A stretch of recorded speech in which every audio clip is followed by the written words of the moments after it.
Elimination Champion, the Immortal Hulk Hogan. His gravest challenge, the Undertaker. Who will survive? It's the Survivor Series.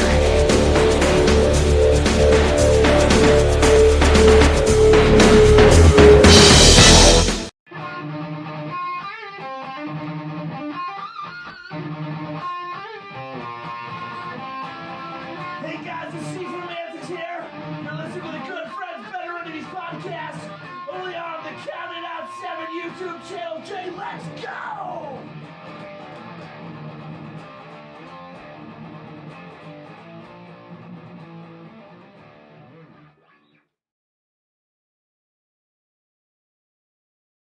Hello again, wrestling fans, and welcome to another edition of the Good Friends Better Enemies podcast. My name is Jay, and I am joined this week, as always, by my partner in crime, the peanut butter to my jelly, Tyrone. Tyrone, how you doing, pal? I think you need to redo that intro, bud. I think you need to refer to me from now on as your tribal chief and acknowledge me. Why is that? Why would I call you my tribal chief? I'm just trying to go a little current right now, man. Roman Reigns, fuck it. He's the best thing in wrestling right now. I can't believe I'm saying that. But hey, that's what we're doing. We're coming off of the heels of a Survivor Series pay-per-view that I know you watched. You know I watched. I thought, overall, Jay, this show sucked. The opener, fantastic. I love how we're just getting right into it. I'm not even answering how I am. I'm great, by the way. Thank you for asking. But, my God, Survivor Series 2021 in the books. Overall, I would give it I'll give it a 5 out of 10. It wasn't a terrible show. A solid opener between Becky and Charlotte, which I don't think anybody expected anything different, knowing the legitimate heat between these two. There was some filler in there. There was a men's match. There was a women's match. They were fine. There was the main event. To me, sucked, but overall, I'm glad Roman Reigns won. What are your thoughts on that there, big guy? Well, truthfully, I went into the Survivor Series this year a little bit blind. I haven't been watching weekly episodic WWE programming since, I'd say, the build to SummerSlam. You and I were quite invested with what was going on. We've talked about SummerSlam previously on this podcast.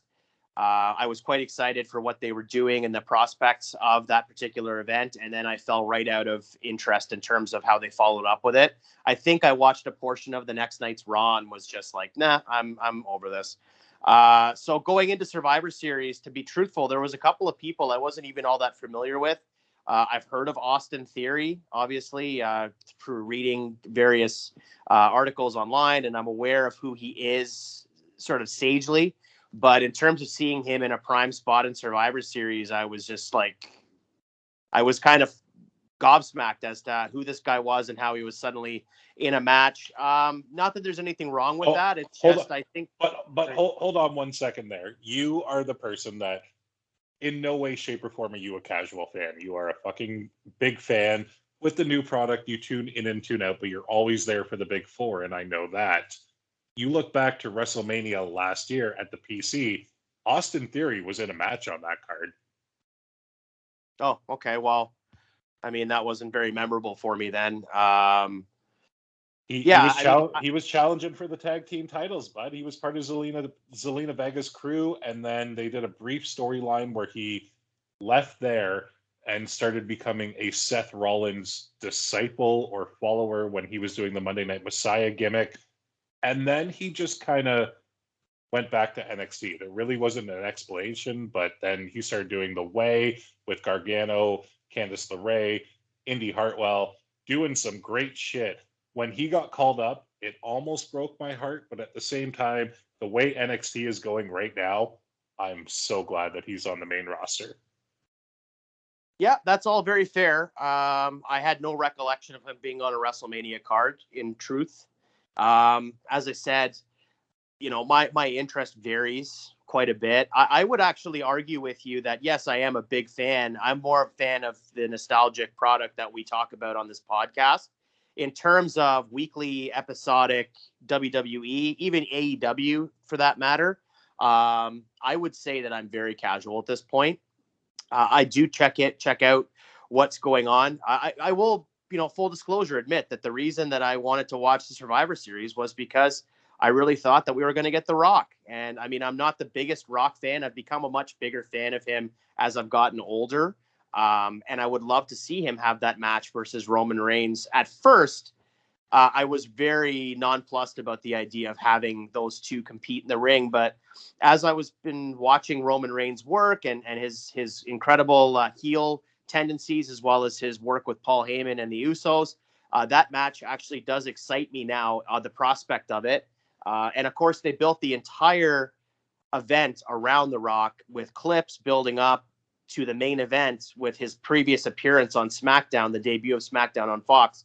So all the pieces were in place for him to make an appearance. And my understanding is, of course, this is rumor and innuendo, to coin a phrase from another podcast, that at one point he was slated to appear, but that those plans fell through and they were contractually obligated to honor some of the commitments in terms of promoting the Red Notice film and all that kind of thing. So I don't really know what happened there. All I know is that I was excited for the idea of him possibly making a return. It didn't happen. And to your point, I think the card itself, there was some good ring work on this event. No question about it. But overall, I think it was a very disappointing night, and not because The Rock didn't show up, but because the event itself had zero gravitas, zero zip for me. And that sort of brings us to where we are. Okay. Fair enough, but I do have to cut you off for one sec because, we didn't get the return of The Rock, but we did get one crazy huge return in Survivor Series history, Jay.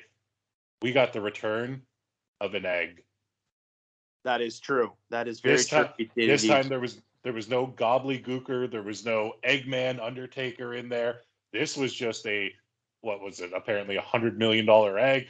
Went missing, turned into a really stupid fucking storyline that I'm glad they ended the next night on Raw, which, funnily enough, it was Austin Theory who took it. But we didn't get The Rock. We got an egg. I was 100% hellbent from the get-go. We were not getting The Rock. I had told you this in a previous conversation between texts that we would be lucky to get a video package, which I'm genuinely shocked we did not get. But overall, no Rock. I don't know if we're getting Rock at Mania at this point. I would love to see it, but at the same time, it better not be for a title, if you know what I mean. Because if Rock beats Roman for a title in 2022, I'm 100% done. Well, I'm fairly certain that even if The Rock did come back, which is a big if at this point, I have heard rumors that that's all been pushed back now to the WrestleMania in Los Angeles. I think that's WrestleMania 39, or maybe it'd be WrestleMania 40. No, I think it's 39. I think the idea is that they might do it there. I don't know. Who knows? These things change. They're so fluid. I can't see The Rock going over on Reigns. I would think that they'd build it very similar to what they did with Cena this year at SummerSlam, that they would have The Rock come in and they'd have some incredible promo work between The Rock and Roman and, of course, Paul Heyman, and really build up to that match and then have The Rock put Roman over. I would think that would be the way to do it. I can't see The Rock holding on to the title and defending it past WrestleMania. So I don't know. There's a lot of ifs, ands, and buts there. But it's really interesting that we're talking about this because we are in Survivor Series season. I do feel as though Survivor Series is that one event of the year where I kind of enjoy talking about it after the fact. Like a lot of times with Mania and Rumble, by the time we get to the event, I'm a little bit burnt out on the particular event. But with Survivor Series, for some reason, every year, maybe it's something to do with the excitement of the season. We have the holidays coming up soon. I kind of like talking about the Survivor Series of yesteryear, especially because they coincide with, the Thanksgiving Eve tradition, which is so indicative of the WWF back in the late 80s and early 90s. So I'm really jazzed about talking about Survivor Series, and specifically the one we're covering today, which is Survivor Series 1991 from the Joe Louis Arena in Detroit, Michigan on November 27th, 1991. As alluded to at the top of the podcast, when you heard that incredible entrance that somehow in our budget we got Vincent Kennedy McMahon to reenact that wonderful intro that he did to that pay-per-view. So I just want to give a shout out to the good old VKM. We love you. Thank you for doing that. But as Jay alluded to, we are doing 1991 Survivor Series, aka the gravest challenge that Hulkamania ever faced. It did take place at the Joe Louis Arena in Detroit, Michigan, one of the most famous arenas, in my opinion, in wrestling history. I don't know anybody who doesn't know it. If you don't know it, it's not named after the cake. It's named after a human being. It did take place. I thought you'd get a pop out of that.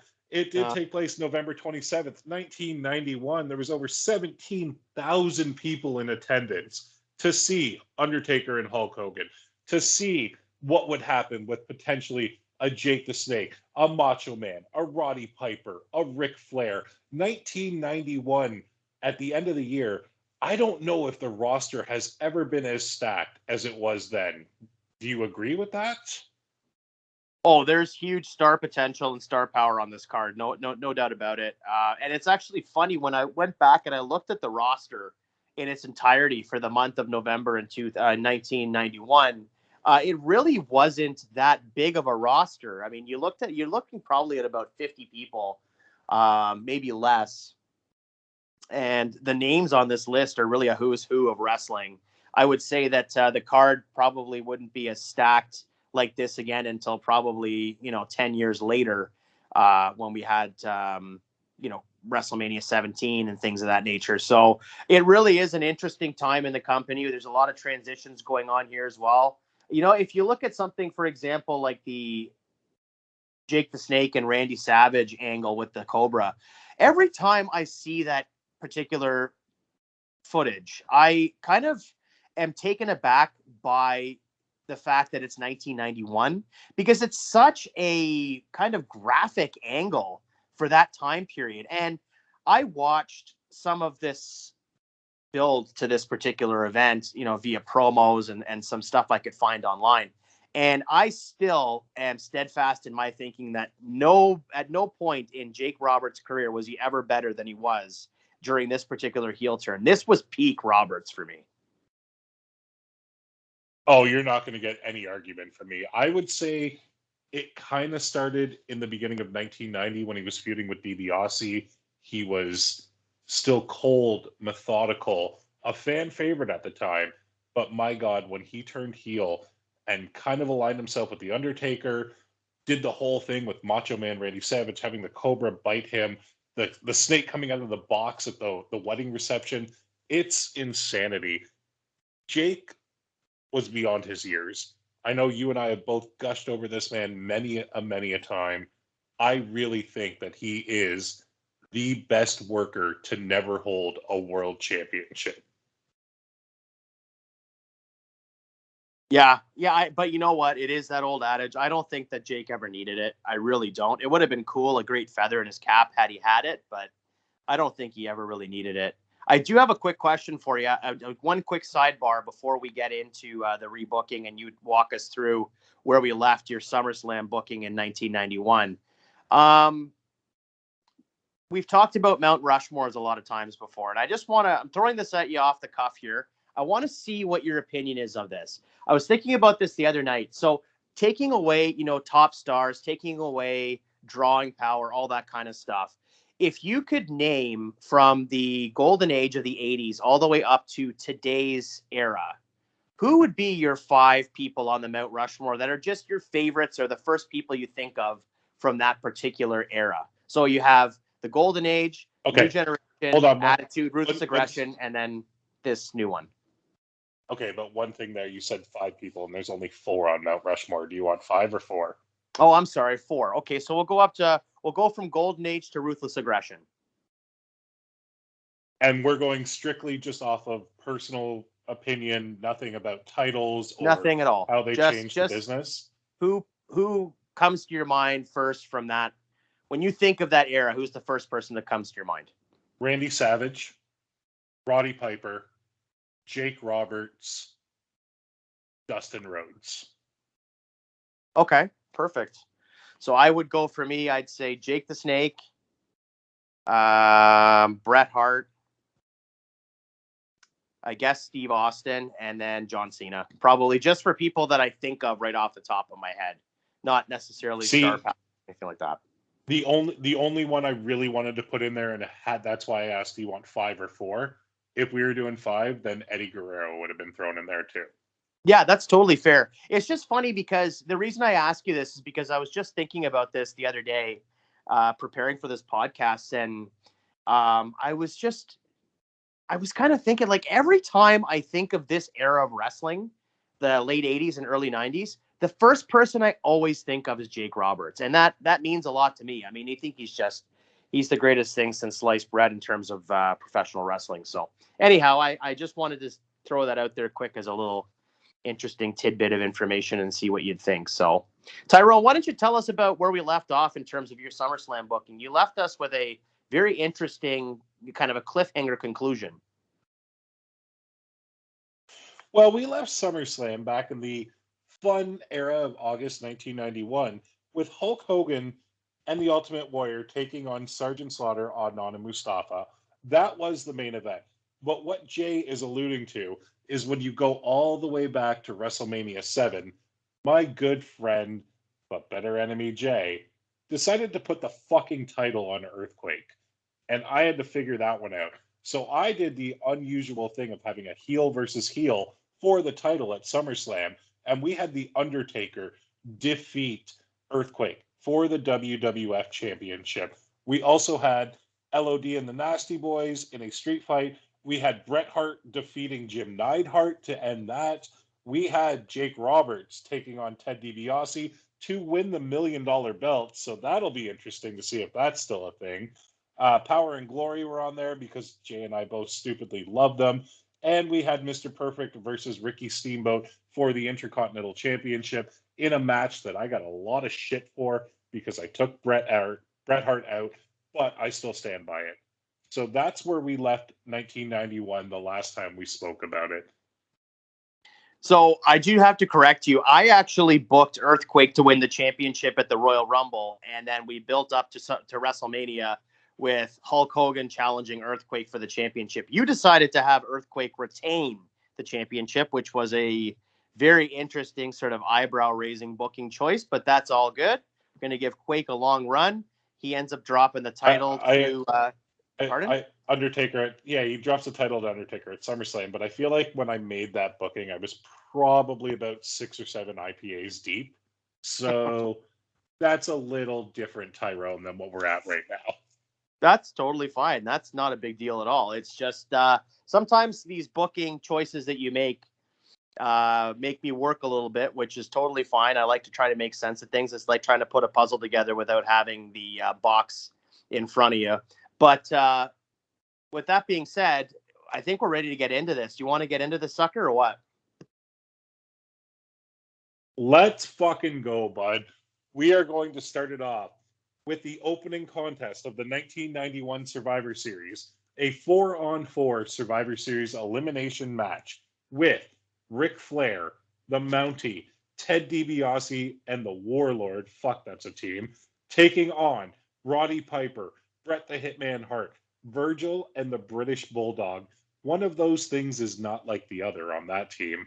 Jay, what do you got for me? Well, actually, we're going to, just before we get into the actual match order of the evening, we are going to keep that Jack Tunney video clip kind of at the beginning of the show. He is going to speak about the incident that happened on Superstars between Jake Roberts and Randy Savage. And he is going to announce that we will get a one-on-one match at this Tuesday in Texas, in San Antonio, Texas. Jake the Snake Roberts versus Randy Savage in a one-on-one contest. However, both men are in attendance this evening, and the Macho Man has been reinstated as per Tunney's orders to replace Sid Justice in helping the Legion of Doom on their team's effort. So this evening, you will see both Jake the Snake Roberts and Randy Savage in action on opposing teams later on in Survivor Series. Now, our opening contest this evening is actually a match that happens later on at the Survivor Series. It is the Rockers, Shawn Michaels and Marty Jannetty, along with the Bushwhackers, Luke and Butch, taking on the Nasty Boys, Knobs and Sags, and the Beverly Brothers, Bo and Blake. Now this match. Sorry, go ahead. You know how much I love the Nasty Boys. They are one of my favorite tag teams ever. They can do no wrong to me in this era. I don't think that we've spoken enough about the Beverly Brothers. I think that they are truly underrated to the point that I think the company even knows that now. Having Wayne, I believe, is it Wayne Bloom or Mike Enos? One of their kids is in NXT, and they don't have the family name. They're doing the same thing, ignoring all the family history, just like they are with Rick Steiner's kid, but I think for different reasons. I think they realized that they treated the Beverly Brothers like a joke when they shouldn't have been, because goddamn, they were phenomenal.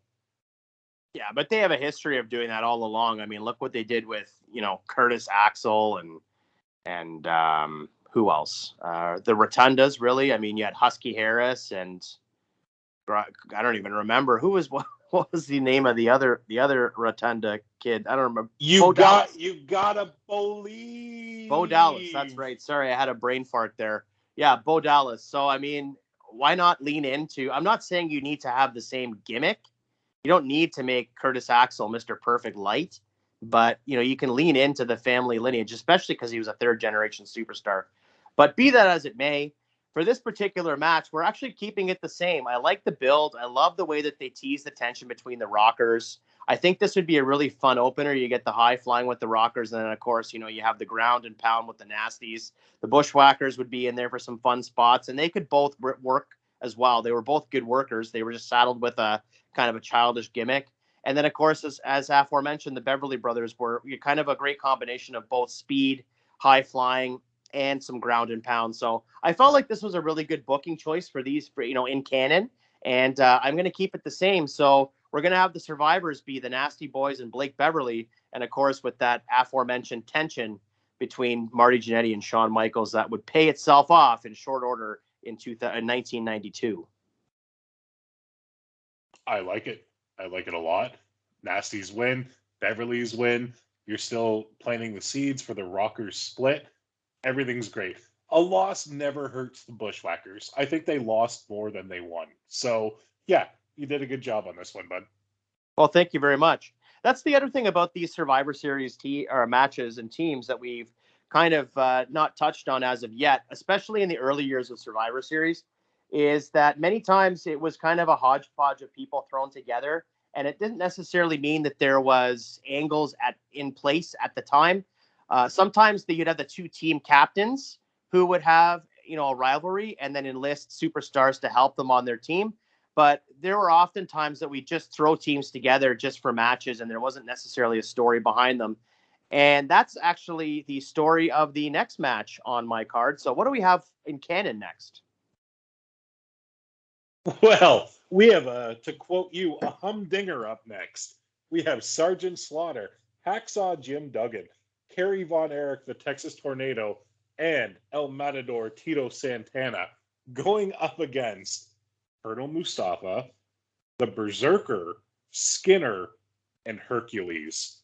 I don't know why this team happened, but it's kind of what you just alluded to with it being Slaughter and Mustafa. And hey, who the fuck's on the roster? Let's get the Berserker. Let's go. Yeah, I have to say that for this particular match, I have changed it. I got rid of the whole Saudi Arabia, Desert Storm, Kuwait stuff. I just feel like this was kind of in the rearview mirror. By the time we got to WrestleMania 7 in canon, obviously we've just talked about how we booked it in our multiverse here. But in canon, I felt like even at that point with Sergeant Slaughter being the Iraqi sympathizer, sorry, I said Saudi Arabia earlier. I meant to say Iraq. My apologies. I felt like that was already kind of a little bit passé at that point. I mean, clearly we did have a blow off, but to keep this going all the way through until SummerSlam with Sergeant Slaughter and Adnan and Sheiky Baby, I feel like it was just a little bit too much. So I've just now completely cleared this out of the mechanism of 1991. I don't need to see, continued blow-offs between Slaughter and the breakup between him and the the other two aforementioned gentlemen. So what I've done is just erase that from history. It doesn't need to be going all the way up until November. We're starting fresh with a clean slate. We have a face, Sergeant Slaughter, Hacksaw Jim Duggan, the Big Boss Man, and Texas Tornado, Kerry Von Erich, going up against the newly reformed Barbarian and Warlord, the Powers of Pain, as well as the Berserker and Hercules. Now, I didn't think that it was possible to make this match worse, but you did, because you took the Iron Sheik out of the match. So I really, really, really hope that some point in his life, he tracks you down, puts you in the camel clutch, and fucking humbles you. I would be all for that. I would be. Well, we'll see. You know, he's supposed to be almost to the ring by this year's WrestleMania 38. So let's see what happens. Maybe I'll see him there. Maybe he can. What a fucking throwback that you just pulled out the top of your head. I am genuinely impressed with that one right now. But I gotta say, I don't like this because I don't like the Warlord. I've said that a few times. He's just a body. He's not a very good worker. Barbarian was a hell of a worker, so I get that. I just don't like that you put them back together. And well, also, I didn't actually. It was they got back together. They were back together. Pardon? I also no, you're right. They were back together. I also don't like the Berserker. I thought it was a terrible gimmick. By this point, I feel like Sergeant Slaughter, I get why they turned him face again, but Slaughter as a heel was so perfect that, because you never saw it coming, that when you turn him as a face again, like, how are we, or not we, we're Canadian, but how are the American fans supposed to be like, you just turned against us to side with Saddam Hussein, came out to the ring with a man who looked exactly like Saddam Hussein, then all of a sudden, you stop wearing curly-toed boots and you're all about G.I. Joe again? I'm not blaming you on this one at all. I hope you know that. It's their fucking weird booking that they would do of him at that time that I did not like.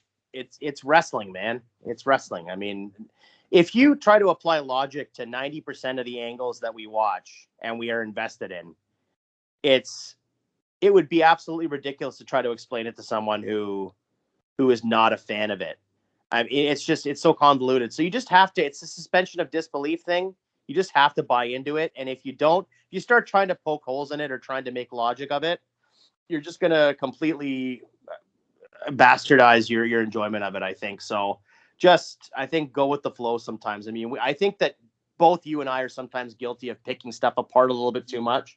And I'm getting to an age now where I just kind of want to be along for the ride.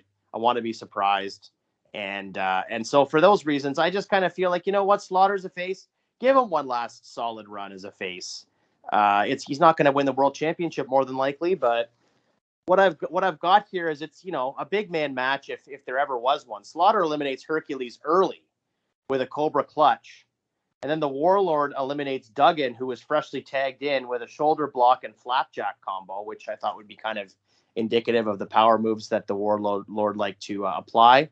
The Warlord is counted out after the Boss Man hits a Boss Man slam and he rolls out of the ring and is unable to recover by the 10 count. We have the Boss Man then eliminated by the Berserker with a Hangman's Neck Breaker, and Slaughter hits a scoop slam on the Berserker and tags Von Erich, who applies the claw submission for the elimination. The Barbarian is then hit with fast-paced offense from the Tornado, and that's what he's known for, obviously. Clotheslines, drop kicks, and all the rest. Tags in Slaughter, who lands a series of elbow drops. Von Erich's tagged back into the ring and hits his Tornado punch for the victory. And your survivors are Sergeant Slaughter and the Texas Tornado. I mean, having Von Erich survive makes the most sense. Now, you call it the big man match if there ever was one. You put Kerry Von Erich in there. He's not a big man. I get it. He's a body. But I don't think big man when I think half of these guys. Like, Slaughter's not a big man. Von Erich's not. I don't think Duggan is a big man. I could be wrong here. Herc, I don't think is a big man. I think of them as jacked superstars. Well, I didn't mean big man in the sense of like a Vader or Yokozuna or an Andre the Giant type thing. What I was meaning more along the lines is they're all pretty big, beefy guys. They're all big men. Texas Tornado was one of the smaller guys in the match, and obviously he's in there so he can bump around for guys and do that sort of thing. You know, you're gonna have Slaughter, Hacksaw, Boss Man. Those guys are all, you know, in the mid 6 feet range. You know, 6'2" to 6'5". Slaughter's a large man. The Barbarian and Warlord obviously are. The Berserker is. Hercules is shorter, but he's as thick as he is tall. So it's really I don't know. interesting.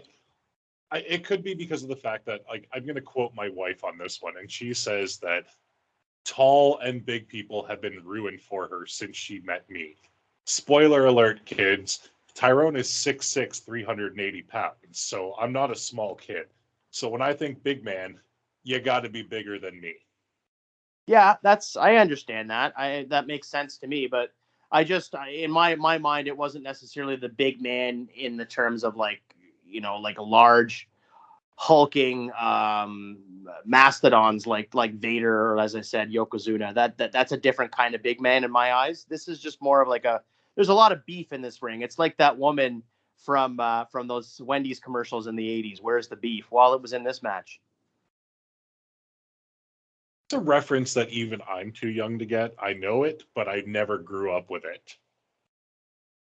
Well, that's fair. You were always more of a Grimace fan.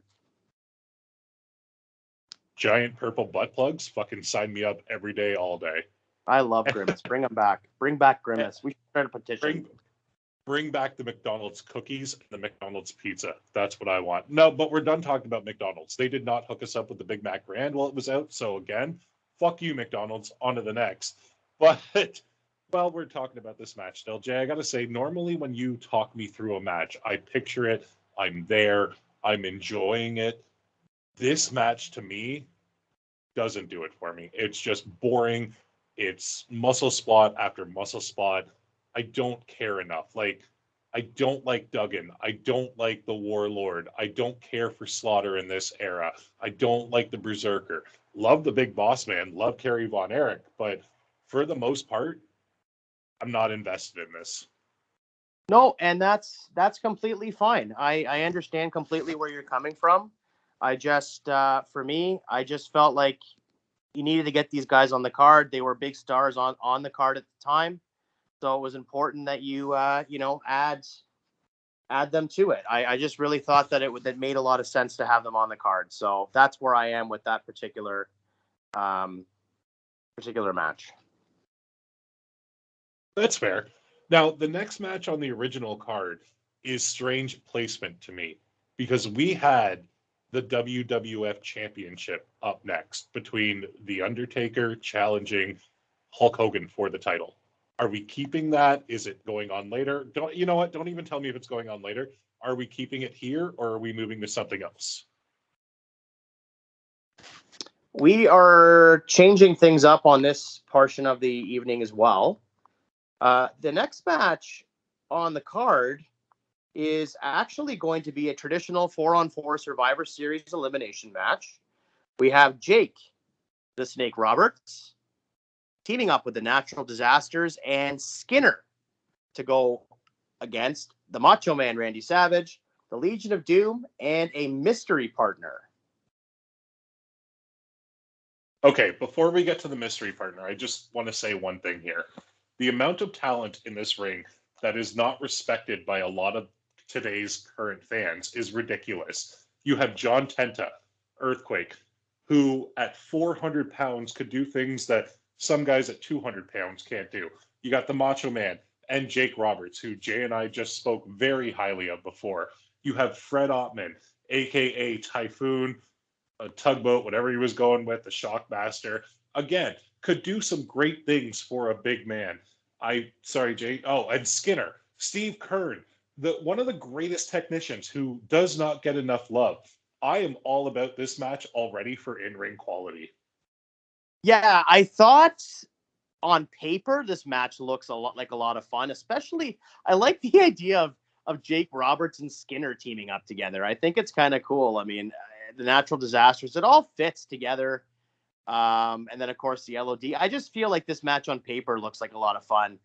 So as we progress to the entrances of this match, we find out that the final participant on Randy Savage's team is actually, it's going to be the debut of the Native American Tatanka.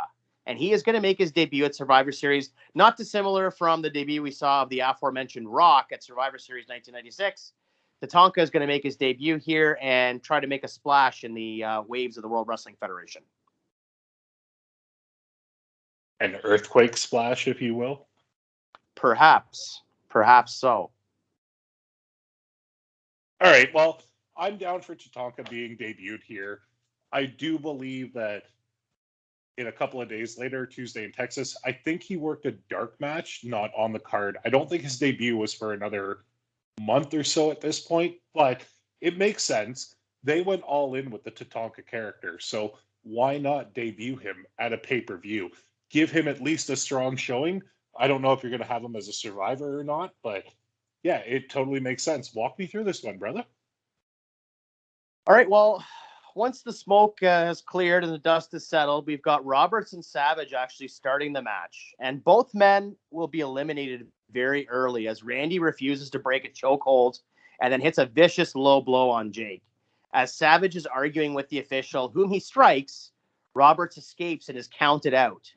Skinner then attempts to take the advantage of the debuting Tatanka, and Tatanka is able to build up a head of steam and land a few tomahawk chops before landing a Samoan drop for the pin. Earthquake then nails Tatanka from behind, sending him through the ropes and onto the apron. Hits a drop kick from behind on Earthquake, and Hawk, who managed to tag Tatanka, is prone on the top rope for the clothesline, which would be part of the Doomsday device. Earthquake catches Hawk and drives him into the mat with a power slam for the pin. Typhoon blind tags Quake and walks into a scoop slam from Animal and an elbow drop. Tatanka hits the tag and hits a tomahawk chop from the second rope for a pin. Quake's all alone at this point. We have Tatanka, who is thrown to the outside. Earthquake hits a headbutt, a scoop slam, and an elbow drop onto Animal. He's hitting the second rope for momentum, poised to land the Earthquake splash, when out of nowhere, Tatanka nails him with a vicious clothesline and gets the pin. Your winners and survivors, Animal and Tatanka. Now, what I like about this is that you had one member of the LOD eliminated, but kept the other one in there to keep the team strong. I enjoy that. I love that you kept Tatanka as a survivor. It's just really well booked as far as I'm concerned. You did nothing wrong here. I enjoy it. Well, thank you very much, sir. I appreciate that. That's really where I'm at with that one. I don't really have much else to say about that particular match. That's fair. That's totally fair. Well, on the original card, the next match was the Nasty Boys and the Beverly Brothers taking on the Rockers and the Bushwhackers. We know that's not there, Jay. What do you have in its place? The following contest, scheduled for one fall, is for the World Wrestling Federation Championship. We have the immortal Hulk Hogan as your champion, going up against The Undertaker. Okay, so 2 questions. Number 1, you didn't put this on last. I'm surprised. We'll get to that after. Number 2, how is Hogan the champion again? Because when we left SummerSlam, Taker was walking out with the title. All right, so here's where we're at with this. What we've done is we've taken the match, and the structure of it's basically going to stay more or less the same. After we left SummerSlam, The Undertaker had defeated, obviously, Earthquake for the championship. The Undertaker would then go on to defend the championship on a Saturday night's main event in October. After a successful title defense, a match with Hogan is signed immediately afterwards. Jack Tunney had sanctioned it seemingly on a whim that same night, and this whole particular match was deemed controversial. It's basically the same principle or idea as the WrestleMania 9 finish, but 2 years earlier, when Hogan having the title made a lot more sense. So you have Hogan going over on The Undertaker right after he defended the title on Saturday night's main event, And of course, in storyline, Paul Bearer would argue that this was an unfair surprise and demand a rematch at SummerSlam. Hence, this is where we are.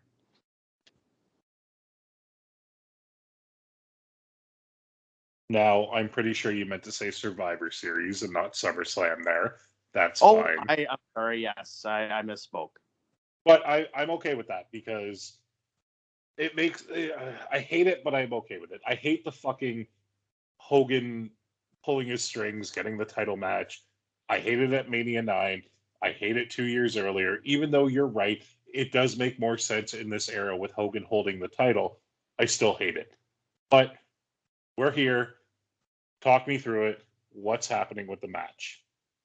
I think just before we get into the match, I think for me, it's like, obviously we're getting pretty granular with booking here, but I feel like for me, it would be a alleged closed door conversation between Hogan and Jack Tunney, and Hogan talking about how the World Wrestling Federation has just been running roughshod with heels as the face of the company. Look at the quality. Look at the damage it's caused to having not only Earthquake as the champion, but then the Undertaker as champion. It's really turned the whole federation on its ear. So it's important that he gets an opportunity to set things right as the real American, and sort of convinces Tunney to begrudgingly give him a championship opportunity. The whole thing would be mired in controversy. So that's, again, where we get to this particular match. As I said, the structure of the match is more or less the same. And as the finish of the match approaches, Hogan has the upper hand and looks like he's going to defeat The Undertaker in a match that was kind of built up to, as opposed to a quick 1-2-3 on a tired and surprised Undertaker at the Saturday night's main event. Paul Bearer gets up on the apron and attempts to distract Hulk Hogan, who then jumps down to ringside to make short work of Bearer. And as this is happening, Jake Roberts rolls out from underneath the ring, who was under the ring the whole time from the previous match, spins Hogan around, lands a DDT on the floor on those blue mats. He then picks up a lifeless Hogan and rolls him into the ring. The Undertaker, who had the referee's attention for this period of time, then goes to grab Hogan, lifts him up, picks him up, and a prone Hogan is devastated by a tombstone pile driver for the pin. Your winner and new World Wrestling Federation champion, The Undertaker. Okay, so I just want to go back to one thing that you brought up before you were talking about the match, and that's a behind closed doors conversation between Hulk Hogan and Jack Tunney. I'm just dying of laughter in my head right now, being like, Hogan in gimmick being like, brother, let me tell you something right now. I don't like the way it's going. You got this 400-pound Earthquake running around thinking he can jump on anybody. You got this dead man going around. I don't know why I'm doing the voice. I'm terrible at it. You got this dead man going around doing whatever he wants to do. He comes back to life and destroys people. Let me in there, brother. Let the red and yellow run wild again. It's just so ridiculous. But again, to quote you earlier, it's wrestling. We can't really describe it any way else. Like, I think in 1991, that conversation behind closed doors probably could have happened. And we all would have been like, fuck yeah, Hulk, go get him. Go get that title back. It's just so ludicrous. But yeah, I get it. And I got to say, I'm happy that Taker wins the title. You know, I have to say, though, if I can go back and see that Twin Magic Earl and Dave Hebner spot from Saturday night's main event like 2 years previously or 3 years previously, I think that this is more on the realm of reality than that was. So I don't feel like this particular build to this match is that ludicrous. Disagree hard. That Twin Magic spot, I don't even want to call it that, because when I think Twin Magic, I think of the Bellas, and we're not going to give them the credit that they don't deserve, in my opinion. But I like the Bellas. Yeah, that's great. I'm glad you like them. Total Bellas was hilarious at times. Total Divas was funny at times. So was their in-ring work. But when you get to Dave and Earl, that was fucking great. Not to mention when Hogan all of a sudden took it to a whole new level and was like, how much did the plastic surgery cost, brother? That didn't even cross anyone's mind, but it's like, holy fuck, he's the $1 million man. He can make that happen. we can totally have him take the face of somebody else, put it on someone else, and oh God, that's how he got the title. I think that one made a hell of a lot more sense than this one. So you're saying to me that the idea of somebody getting plastic surgery to swerve Hogan out of the title makes a lot more sense than Hogan having a conversation about the state of affairs in the Federation and wanting a title shot to make everything right, set everything straight in the company? Okay. In that terminology, it sounds weird. But when you think of the fact that the person who was behind the original one was the $1 million man who had an endless amount of bankroll, yeah, I think that makes more sense. I saying it out loud, it sounds really weird, but yes, I really do. I'd say. I really do.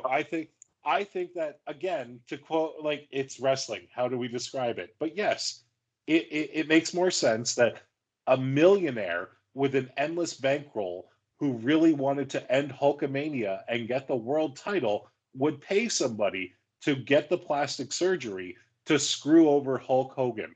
More so than Hogan going into an office in his fucking trunks or his spandex pants with his bandana on, fucking seething, a la No Holds Barred style, being like, I need him, look what's going on in the company, blah, blah, blah. It's like, yeah, but then Tunney could look at him and be like, well, Hulk, we're selling a lot of foam urns right now, so it kind of makes sense, or this or that.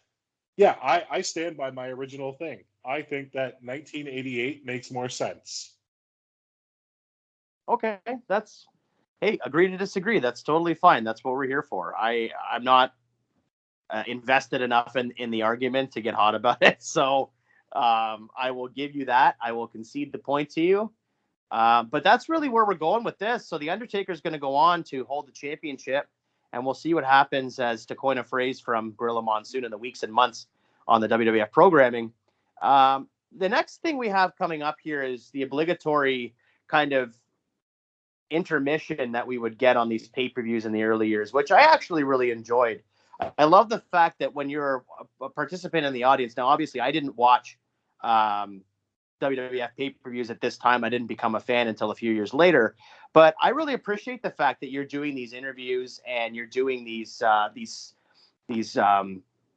videos to kind of catch people up on post-match reactions, talking about the matches still coming up. You see Gene Okerlund's reaction to things, which is a lot of fun.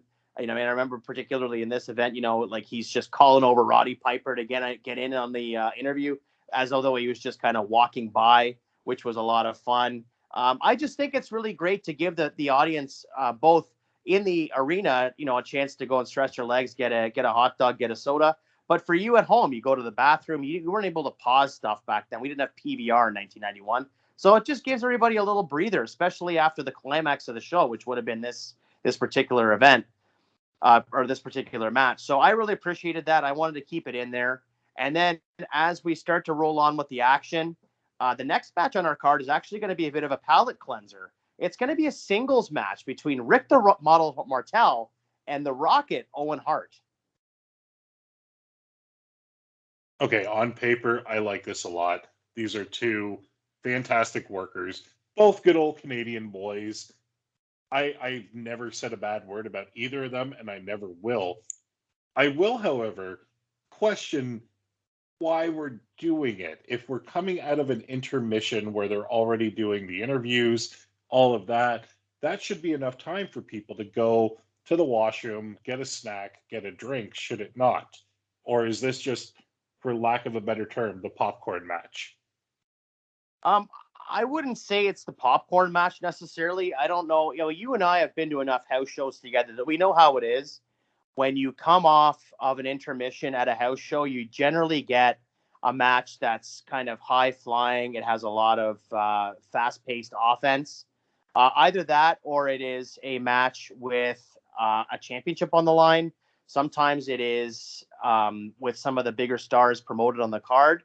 But be that as it may, it always brings the crowd right back into it. I feel like if you had, say, done that match with Slaughter and Bossman and Hacksaw after the intermission, it would have been really slow to get the audience back into it. Yeah, you would have got the reactions from the entrances and, of course, seeing the stars, because there were big stars in that aforementioned match.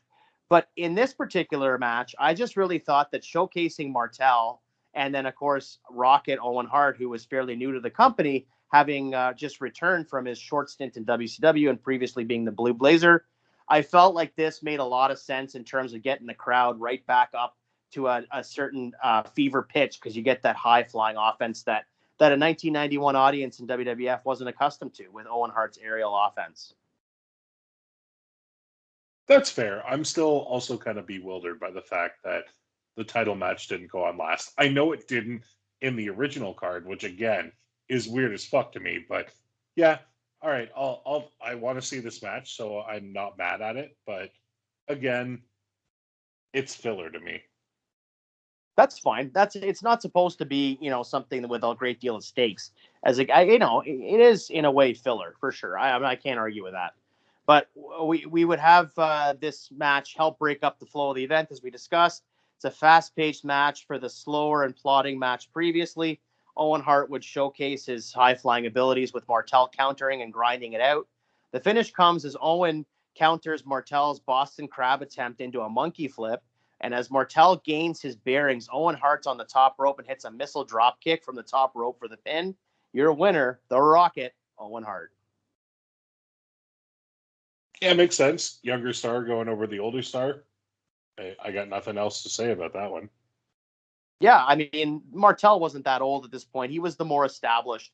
I was piecing this card together last night, and I was thinking to myself, who can I have Owen go over that it won't hurt them? And Martel, although he was, a pivotal part of the company in terms of sort of the last years. Yeah. If you want a good match, you put Martel. If you want somebody that's not going to hurt them, I allude you to your entire team of Barbarian, Warlord, Berserker, and Hercules. Yeah, I don't disagree with that, but I just thought you're going to get a great match out of this. The other person I debated putting in was possibly Repo Man, but then I thought to myself, Repo Man was had just kind of debuted fairly recently with the gimmick, so they were probably pushing him pretty strong. Didn't want to give him a loss to Owen, and I didn't really want Owen to do the job here, so I came up with Martel, and I stand by my choice. That's fair, man. Your choice. I get it. Now, do we have more, or are we going into your main event now? We are going into my main event of Survivor Series 1991. Well, the original main event on paper, which, again, I cannot believe this was the main event of the pay-per-view and not the title match, was the Big Boss Man and the Legion of Doom defeating IRS and the Natural Disasters. What the fuck was that? Well, I think originally it was supposed to be with Snake and Savage, so that's why it kind of got taken down into a 6-man tag. Because I remember, as I alluded to earlier, Sid Justice legitimately had an elbow injury, so he was supposed to be teaming with LOD. So that didn't happen. And then in storyline, Savage had been angling to try to get reinstated to join that team. And before the reinstatement happened, of course, we go back to that event that's on Superstars of Wrestling with the Cobra Attack. So that's kind of where we stand there. That's the reason why that match happened in my thinking in terms of what actually happened in canon. Logical, but I also wonder, was Sid's legit injury because of wrestling or because of softball? I don't know. It was November. I don't know how much softball was happening even down in Arkansas in November, but who knows? All right. Well, why don't you tell us what you have in the main event? So we have a traditional 4-on-4 Survivor Series elimination match, which, contrary to your opinion, I kind of like the idea of a Survivor Series elimination match main eventing this particular card. We have Ric Flair, the $1 Million Man, Ted DiBiase, the Mountie, and IRS going up against Rowdy Roddy Piper, Bret Hitman Hart, Virgil, and the British Bulldog Davey Boy Smith. I've kept the match more or less the same as we saw in the original pay-per-view. You took the original opener and put it in the main event. Yes. I've just swapped out Warlord for IRS because I felt like he fit more. It made more sense for him. Ladies and gentlemen, This is our show right now. It's Jay taking the original card, taking the opener, putting it in the main event. Well, clearly his laptop is loading and making fun noises. This is the wonderful season 2 of Good Friends, Better Enemies podcast. It's Jay just going, no, we'll flip that. No, we're going to flip that. We're going to get an event sooner or later where one of us isn't even going to change a fucking thing, and we're just going to keep the card the entire same. All this while Tyrone interrupts me incessantly. Yeah, and that was not good grammar on my part there too. All the same, whatever. I'm done with this. I hate this card right now. Just do what you're gonna do. Tell me that Ric Flair is the sole survivor, or I'm gonna punch you in the dick. Yes, Ric Flair is the sole survivor. So, yeah, I don't think I think I changed a fair bit of it, and both of us keep a lot of matches on our cards. Now, we don't have to change everything. That's the whole point of this podcast.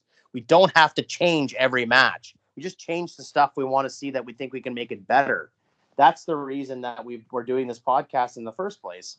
So I felt like if you watch this match, if you go back and watch this on the WWE Network or wherever you consume your Survivor Series content, this match was tremendous. It was really, really good. And then you insert IRS and take Warlord out, going to be even better. I think that this would have been a great way to go home on the pay-per-view.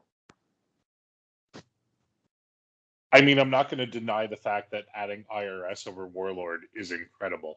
That's great. And I guess when I look at this and I see Ric Flair, did you say the Mountie's still in this? Yes, of course. Okay, so when you have Jacques Rougeau, Ric Flair, Ted DiBiase, and Mike Rotundo going up against Roddy Piper, Bret Hart, the British Bulldog, and Mike Jones, one of these things is not like the other, again, in my opinion. But... No, I agree with you. I just couldn't think in my mind logically. I couldn't think of whom else I could have subbed in there. I suppose I could have maybe had Tatanka debut in this match. I suppose so. But not to cut you off again, because apparently that's all I'm doing this episode. But remember last week when you kind of gave me shit for having Vincent go against Chris Jericho, and now you have put him in the main event of a Survivor Series? Yeah, but Vincent's a little different than Virgil, pal. Virgil was over in 1991. Vincent in 1997.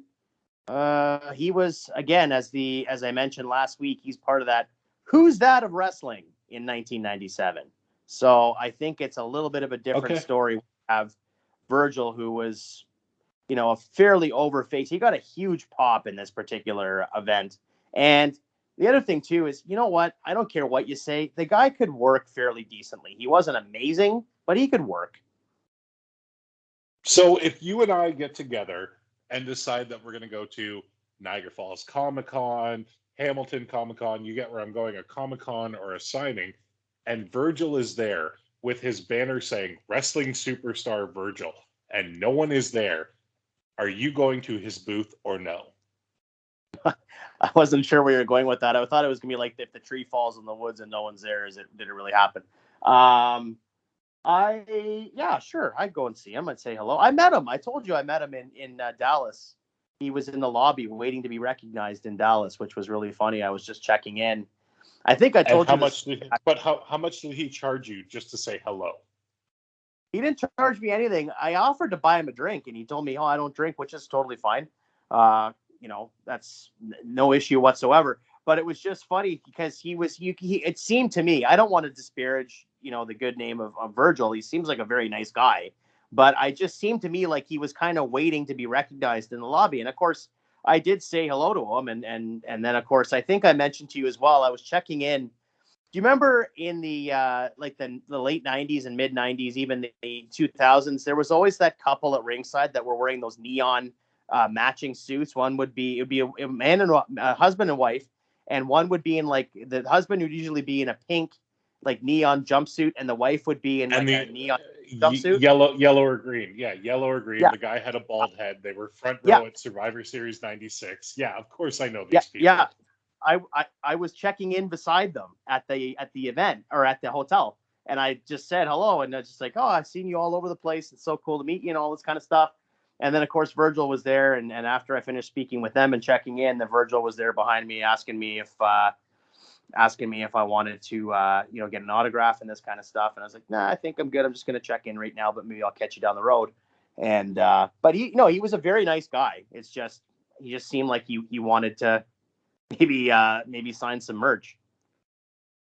Now, who were you happier to see, the Neon Couple or Virgil? I hate to say this, but I was actually I was marking out a little bit for the Neon Couple. And I think that is totally fair.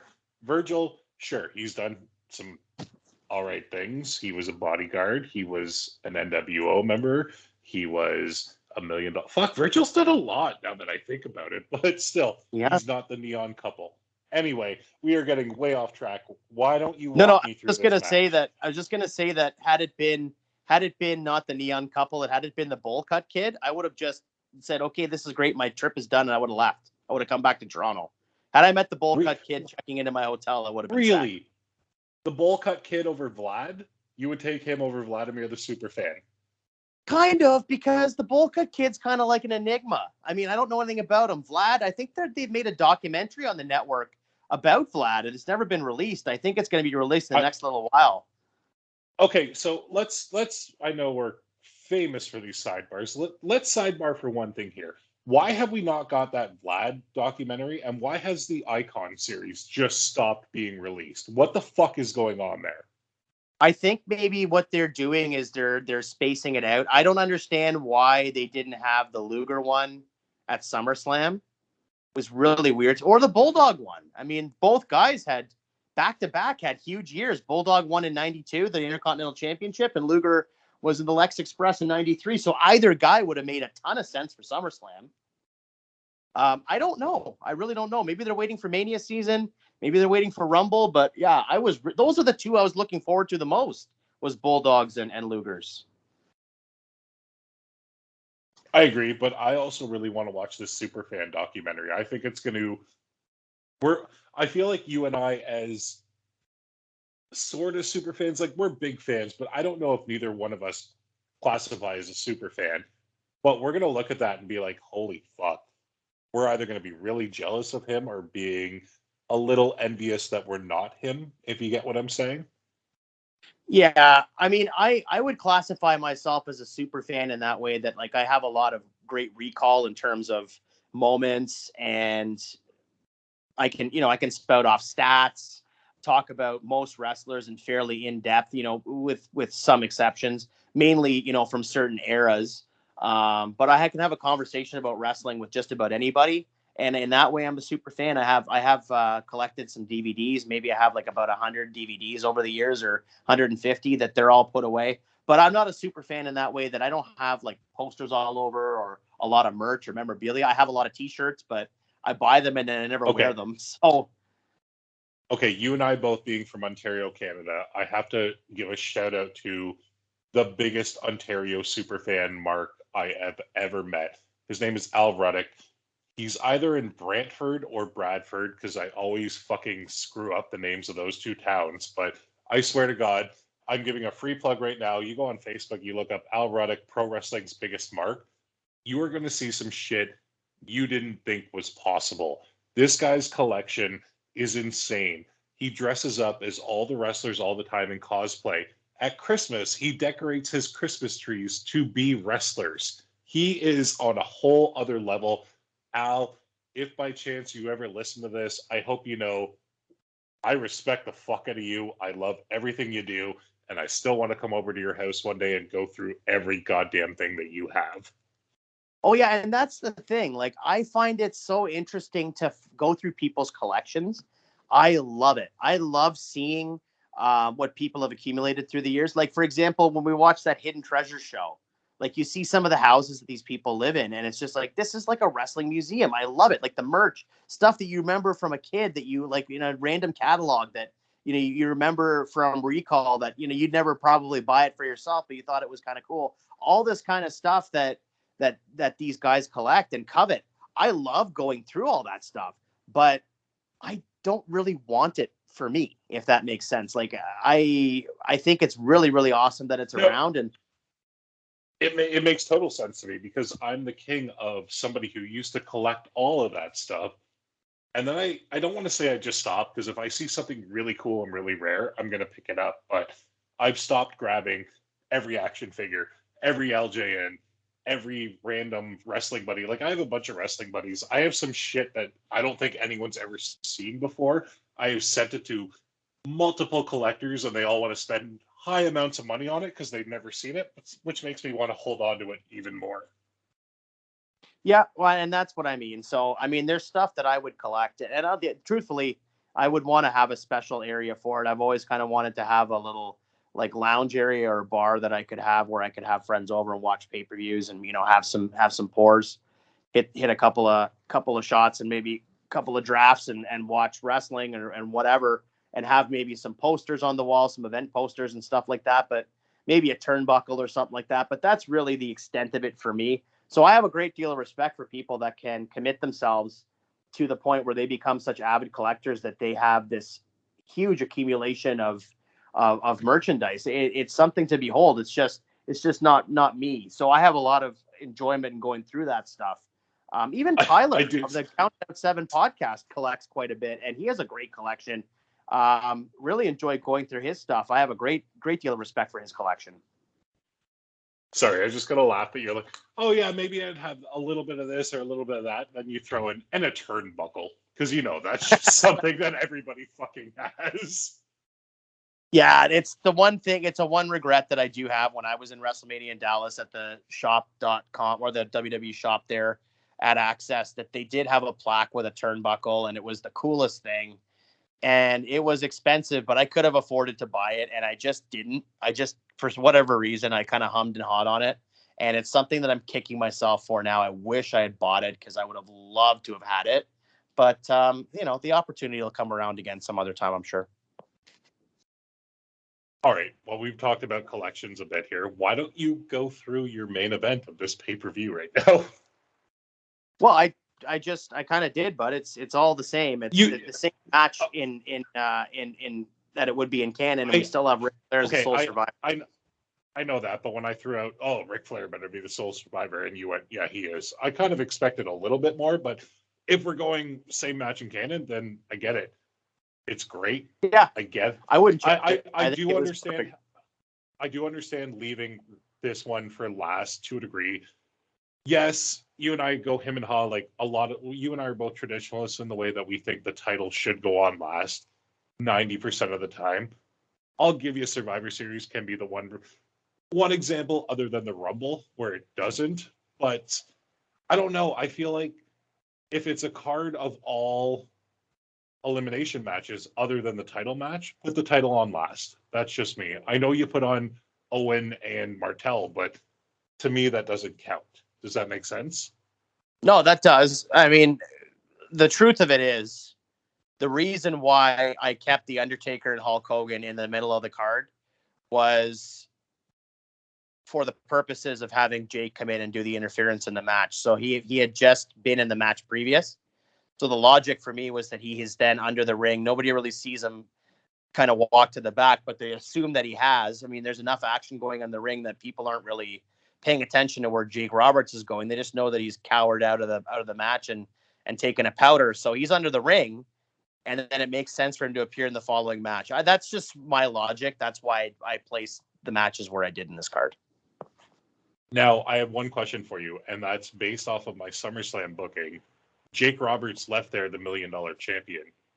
Did he lose it along the way? Did we retire the title? Did anything happen there, or was that just an honest-to-God oopsie? No, I think in my mind, after Jake kind of turned heel, like full-fledged heel, because he wasn't really heel at SummerSlam at this point in your booking. So I just kind of had him like not give a shit about the $1 Million championship anymore. He had won that accolade, and then he had it. And then when he started turning heel, let's just say he went and pawned it off for some pocket money. I don't know.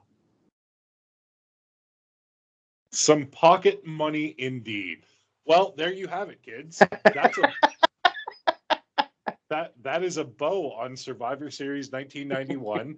We have a new title. We have some pocket money that could have been spent on, I don't know, maybe some Popeye cigarettes back in the day. But overall, Jay, I got to say, Same color. Jesus Christ. Let's just stop that one there while we're ahead. I think that he being you, Jay, I think you did a phenomenal rebook of this. Not the biggest fan of the one traditional Survivor Series match that I told you about. I just don't want to watch it. But overall, I enjoy it. Well, thank you very much, sir. And I know that you had some gripes with some of the booking, and you take issue with a couple of things I did here. So what I'm going to do is I'm going to do something. It is a brand new season, ladies and gentlemen, of the Good Friends, Better Enemies podcast. We are in episode 2 of season 2. And for episode 3, for the first time ever, Tyrone's going to get a chance to retort with my booking, because next week you are going to... Oh, my God. I'm going to Texas, aren't I? You are booking this Tuesday in Texas next week, my friend. Holy fuck. Does that mean I technically only have 3 days to rebook this? Because Jesus Christ. Yes. It's going to be a lot of fun. I thought it was an idea I proposed to you, buddy. Earlier on, that possibly we would do some back-to-backs, that I would book a pay-per-view and then you would book the following to kind of piggyback off of what I had booked freshly. And I thought that this would be the perfect event to springboard that concept off of. I don't know if we're going to do it very frequently, but you know what? Why the hell not? Let's give it a try. Let's see what you come up with on the following pay-per-view event that's not a month away, not 3 months away like SummerSlam to Survivor Series or Survivor Series to Rumble. You are going to book an event that happened less than a week later.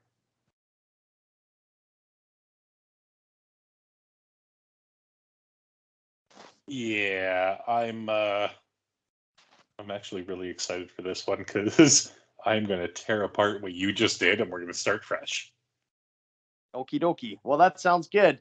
Looking forward to you tearing apart my hours of work and diligence. Tyrone, as we depart this week, I would like to see if you could kindly tell our listening audience about how they can find us on social media. We are at good_enemies on Twitter, good_enemies on Instagram, the Good Friends Better Enemies podcast on Facebook, and for all things Good Friends Better Enemies, Jesus Christ, what are they called? Counted Out 7. And also, I keep forgetting to mention them, but my God, guys, the Classic Match Classroom, get in on it. It's the newest podcast under the Counted Out 7 umbrella. All of us are available at countedout7.com. Please, if you want to hear Jay and I bicker, you want to hear Tyler and Mike kind of bicker about each other's top 7 and then tell each other how they would do it better. And then if you want to hear Tyler break down how a proper match is, it's incredible. I cannot recommend the classic. Oh my God, the Classroom Classic. I feel like I already butchered it. Sorry, guys. I'm Classic trying. Match Classroom. That's at CM Classroom, not CM Punk. Thank you, Jay. Thank you for that one. It's been a little while. I'm still getting back into the groove. Thank you guys for being with us. So far, I've made it through all of season 2 without missing an episode. So I'm calling it a fucking win, though. You got it. Absolutely. And for those of you that have just celebrated your American Thanksgiving and have listened to us, I hope that you stuffed yourself silly with turkey, gravy, all the trimmings, got a lot of mashed potatoes in there, and got yourself some great time with family. It feels like the first time in a long time that we're able to get together with folks, get together with family, and be a little bit less concerned. But with that being said, for myself, for Tyrone, for the Survivor Series 1991, for me and Gene Okerlund's microphone skills, and for this Tuesday in Texas, the Good Friends Better Enemies podcast thanks you very much. Bye.